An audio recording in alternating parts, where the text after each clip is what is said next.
Good morning, I am Aprila Lama. These are the headlines of the hour. Parties expedite preparations for the upcoming by-elections. Ruling Nepali Congress and CPN-UML to contest on their own. Maoist Center open for election alliances. Chhat Festival preparations in full swing by cleaning and decorating water bodies.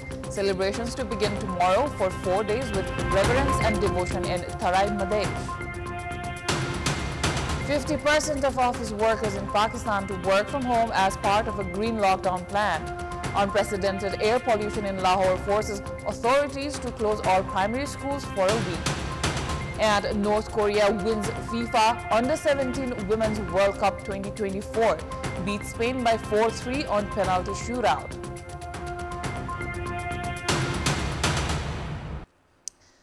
By-election for 44 positions in local levels of 33 districts have been scheduled for 1st of December.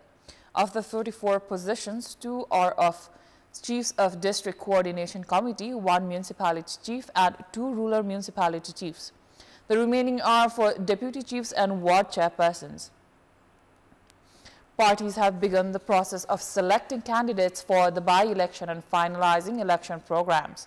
Nepali Congress from the ruling alliance has formed a committee under the coordination of General Secretary Biswa Prakash Sharma for the polls that has begun the process of candidate selection.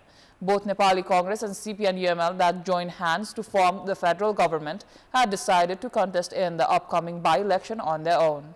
केन्द्रीय कार्यालयमा 20 गते कार्तिक भित्र उम्मेदवारहरूको नाम list पठाउन पार्टीले निर्देशन दिइसकेको छ, परिपत्र गरिसकेको छ। नम्बर 1, अब निर्वाचनको तयारीको सन्दर्भमा नेपाली कांग्रेसले यो उपनिर्वाचनलाई अत्यन्त संवेदनशील रूपमा हेरेको छ। आफ्नो बलबुतालाई परीक्षण गर्न पनि यसचोटि एक्लै नेपाली कांग्रेस चुनावमा जान्छ।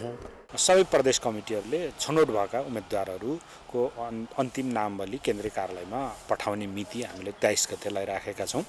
मक्सिरको 2 गते उम्मेदवारी दर्ताको कार्यक्रम छ। निर्वाचन आयोगको कार्यतालिका पनि आइसकेको छ। त्यसो भएको हुनाले अहिले हामी उम्मेदवारहरू छनौटको सिफारिसको प्रक्रियामा अगाडि बढिरहेका छौं।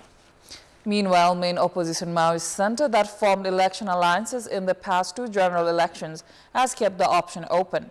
The party has begun process for candidate selection. Another opposition party, Rashtriya Swatantra Party, is contesting in the local level polls for the first time through this by-election. The other parties in the run are Unified Socialist, Janata Samajwadi Party Nepal and Janata Samajwadi Party. 25 political parties that have registered themselves for the local levels elections. Now, the government has continued to claim there had been improvements in the economy. However, pledges for foreign direct investment, FDIs, have been declining despite investment summit. Based on the Department of Industry, 16,440 million rupees have been pledged in FDIs till mid-October this fiscal year, while it was 16,600 million rupees during the same period last year. 21 industries have received 151 million rupees in foreign investments since implementing the automatic route to ease investments. यो वर्ष हामीले automatic रुटबाट पनि वैदेशिक लगानी स्वीकृत गर्ने गरेका छौं। Automatic रुटबाट गर्दा पनि त्यति धेरै बढ्न सकेको चाहिँ छैन। तथापि रेशियो उस्तै भए पनि परियोजनाको संख्या चाहिँ बढी देखिन्छ। गत वर्षको त्यो अवधिमा 151 वटा परियोजना भएको थियो भने यो अवधिमा चाहिँ 204 वटा परियोजना चाहिँ भएको छन्। Likewise, in the Nepalese month of Asoj, which falls between mid-September to mid-October, 34 industries have received commitments for 3,305.3 million rupees in foreign direct investments. In the last fiscal year, 61,904.5 million rupees had been pledged in FDIs, which was the highest so far. However, despite the government announcing of policy improvements to encourage foreign investment, it has remained low time this round. Now, preparations for the Chhat festival are going on in Tarai Madesh with efforts to clean and decorate sacred ponds, lakes and rivers. Janakpur Dham and other areas are getting ready for festival which begins from tomorrow. Chhat, a festival which is dedicated to the sun, is celebrated for 4 days. This festival focuses on fertility, health and family well-being. The festival has increased market activities, with shoppers busy buying materials for rituals and offerings for the sun. Chhath festival promotes compassion for all living beings and nature. During the fasting period, devotees abstain from eating rice, fish, meat, garlic, and onions. The celebrations begin with devotees bathing and eating specific delicacies.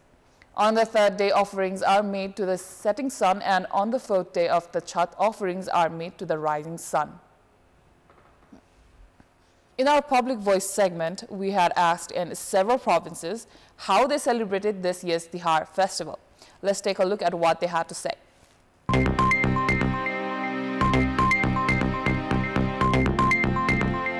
तिहारमा चाहिँ हामीले विभिन्न प्रकारको रोटीहरू बनाइयो, sel roti, Finney, अड्सा, अनि त्यसपछि रमाइलो गरियो, भाइटिका लाइयो। दिदीबहिनीले चाहिँ टोपी उपहार चाहिँ हामीले लगाएको छ मैले, त्यसमा चाहिँ आफ्नो गच्छी अनुसार चाहिँ उपहार दिने गरिन्छ। घरमा दियो बालियो, झिलिमिली बालियो, अनि सबैलाई हेल्प गरियो र अनि यसै गरी दीपावली मनाइयो। चाहिँ विराटनगरदेखि आएर आमा दाजुहरू सबैजना भएर टीका लगाइयो। चेलीबेटीको हातबाट टीका लगाएर तिहार मनाए। वीरगञ्जमा धुमधामले सांगीतिक कार्यक्रम पनि हेरियो। भाइहरूले हाम्रो लागि गिफ्ट ल्यायो अनि रमाइलो भयो। घरमा आउनु भएको देउसी भैलोलाई पनि स्वागत गर्दै पिङ खेल्दै तिहार रमाइलो हो नि, एउटा चेलीबेटीहरूलाई सम्झिने, चेलीबेटीहरू माइती आउने एउटा वातावरण। त्यो एउटा भाइ थियो अनि हामी सबैलाई भाउजू बुहारी सबैलाई टिका लायौँ, भाइ भरालाई दाजुभाइलाई पनि हामी खुसीका साथ आशीर्वाद दियौँ, उहाँहरूले पनि हामीलाई राम्ररी आशीर्वाद दिनुभयो। तिहार एउटा एक किसिमको औपचारिकता जस्तै लाग्यो मलाई।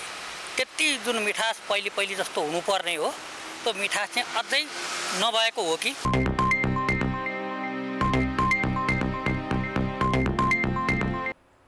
Welcome back. Thai Air Asia has begun operating Bangkok to Bhairawa flight at Gautam Buddha International Airport from yesterday. The airline's Airbus 320 took its first flight at 7 a.m. yesterday morning, which included 7 crew members. It returned to Bangkok half an hour later. Ticket bookings will open from Monday, and the next flight has been scheduled for 8th of November at 5 minutes past 7 in the morning. The flight is, however, expected to have some delay due to bad weather. After that, Thai Air Asia flight will land at the Bhairawa airport every Monday and Thursday at 12:15 p.m. It will then depart for Bangkok an hour later.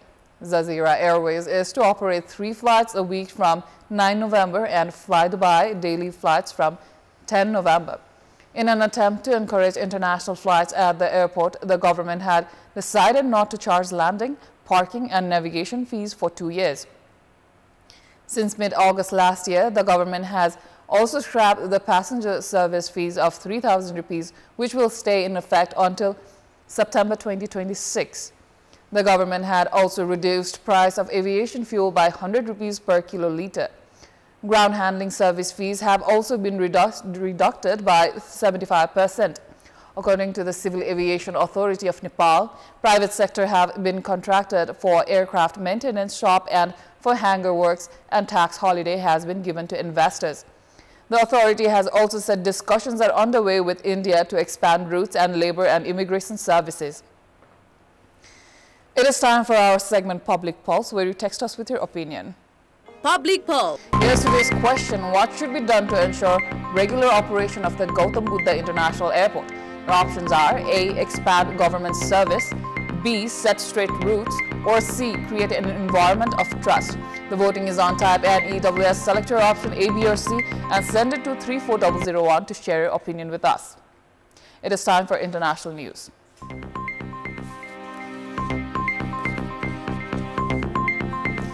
Unprecedented air pollution in the Pakistani city of Lahore has forced authorities to close all primary schools for a week.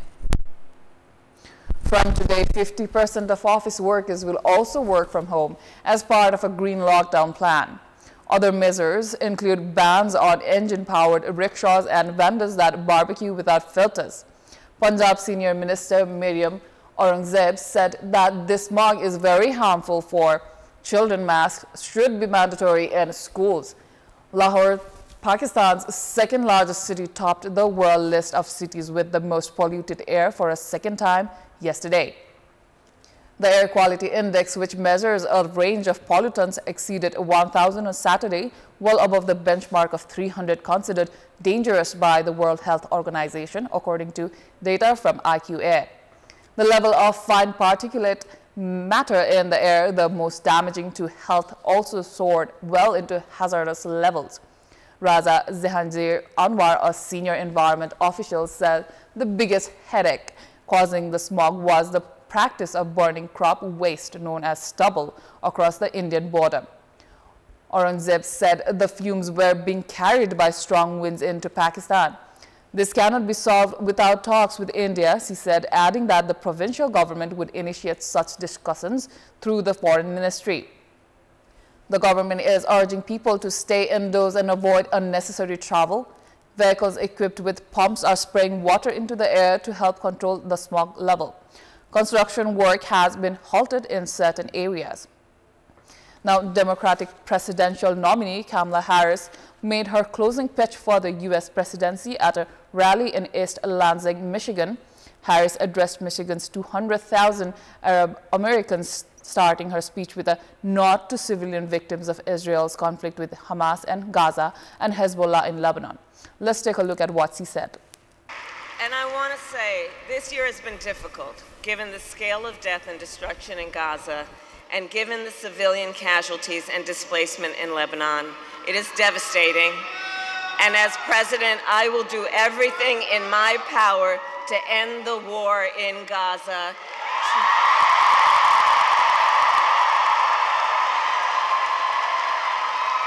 To bring home the hostages, end the suffering in Gaza, ensure Israel is secure, and ensure the Palestinian people can realize their right to dignity, freedom, security, and self-determination.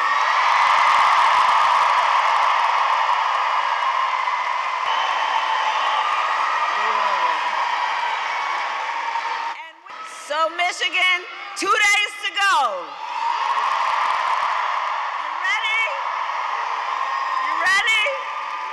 In one of the most consequential elections of our lifetime, and we have momentum. It is on our side. Can you feel it? The King and Queen of Spain have been pelted with mud and other objects by angry protesters during a visit to flood-hit Valencia. Shouts of murderer and shame were directed at the royal couple, Spain's prime minister, and other leaders as they walked through the town of Paiporta, one of the worst affected in the region. With mud on their faces and clothes, King Philippe and Queen Letizia were later seen consoling members of the crowd. More than 200 people were killed in the floods, the worst in Spain for decades. Emergency workers are